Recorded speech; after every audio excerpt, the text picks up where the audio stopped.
There's a video titled, Ha! Even the karmic knows this man should have picked you. It's game over. Like so many others, it's just pure triangulation where they're uplifting one person while tearing down the so-called karmic. In this video, the reader claims that a man wants to leave his marriage, just waiting for proof to get out. She says he's longing for another woman, which is the one being uplifted. The narrative paints the karmic as envious, accused of cheating, constantly fighting with a man, and wishing he had chosen the other person instead. Now, if I'm supposed to be the karmic in this reading, then it's nothing but lies. At this stage in my life, my spouse and I don't fight like that anymore. Conflicts happen, but they're short-lived. We've learned to stay quiet rather than escalate.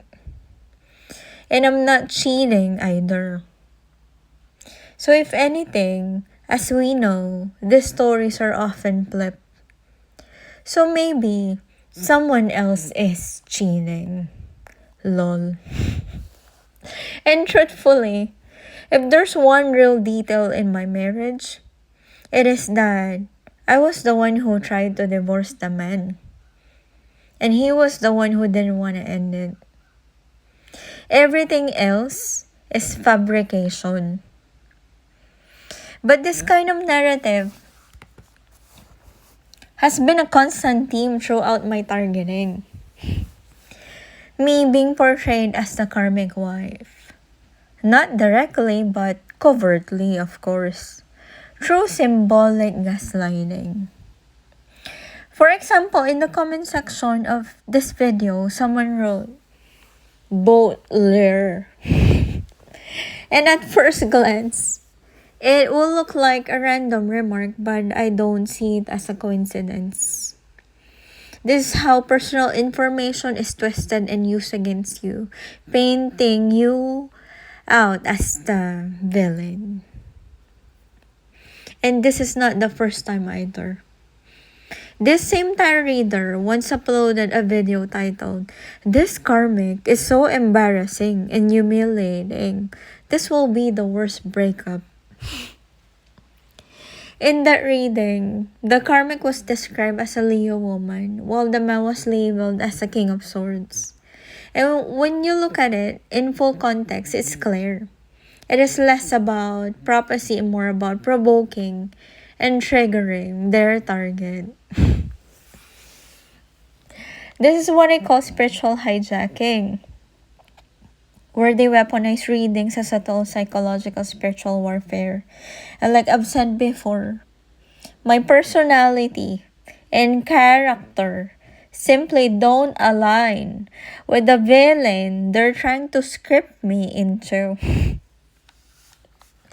Now, I want to circle back to the screenshot I shared yesterday about the Joker that I don't know, and lol.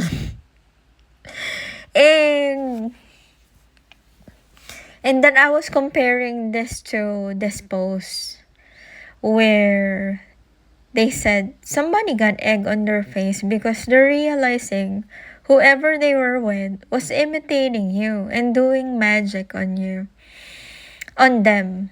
And they found out that the karmic was with them for money or some superficial reasons. Well, here's my response. I'm not in any falsified contract with a Joker. And I refuse to carry the karmic debt of a real karmic who is actually doing these things most likely. I am married, yes, but I'm not imitating anyone. Nor am I holding my spouse hostage through magic. I'm not with him for money, and whether employed or not, I always pay my share. And to me, this feels like another example of building off of someone else's energy. antagonizing and dragging another down in order to win. So if you're a third party, and if my spouse wanted you, well, he has the freedom to go. But if he truly wanted you, you wouldn't need to rally lies and a crowd of people against me to make it happen. This actually reminded me of that earlier screenshot where it says someone is building off of your energy and your inheritance. Now, let's talk about the inheritance. There was 2 readings produced recently in about the same time by 2 different tarot readers. One from Spiritual Baddie saying, someone is scared AF to tell you the truth, but they don't have a choice. Time is up. This was a message about someone wanting to come and speak their truth about something they stole, like a family heirloom or inheritance, something tangible, or it could even be a person. This person could rationalize why they did or what they did to someone.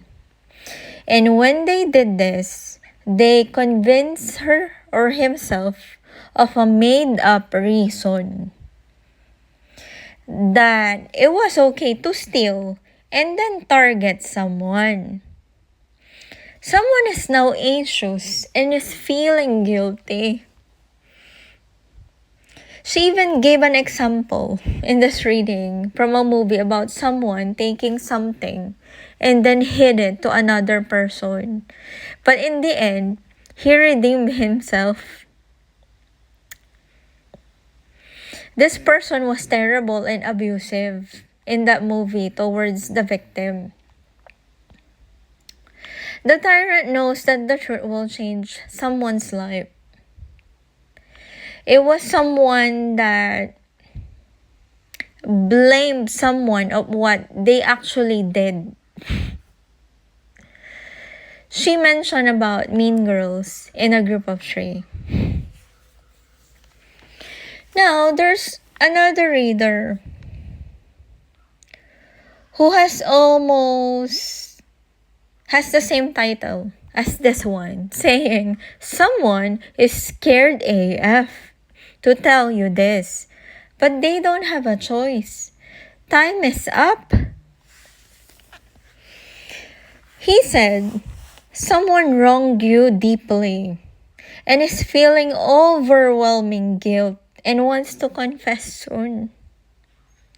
This person took something valuable, tangible, or emotional, leaving you hurt and betrayed. They convinced themselves it was okay to harm you, but now cannot justify their actions. The person is now restless, sleepless, and losing appetite. And that this person wrongly blamed someone and stole a possession. He said there's a confession coming from this person or from others. And that this person realizes that the only redemption in this situation is in returning back what they stole. And this revelation could expose a family secret, a betrayal, and hidden feelings of love. Now, if I'm the karmic, simply, you're building off of my energy. That means you're also the one who took an inheritance. Now, considering these are your flying monkeys, it's simple to see that the one benefiting is the one being uplifted in the stories, which is a third party. I just find that this is beyond selfishness. Taking some inheritance that is not yours. Wanting to destroy someone for your selfish come up.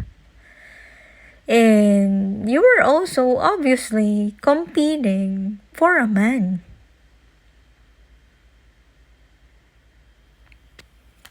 It's narcissism.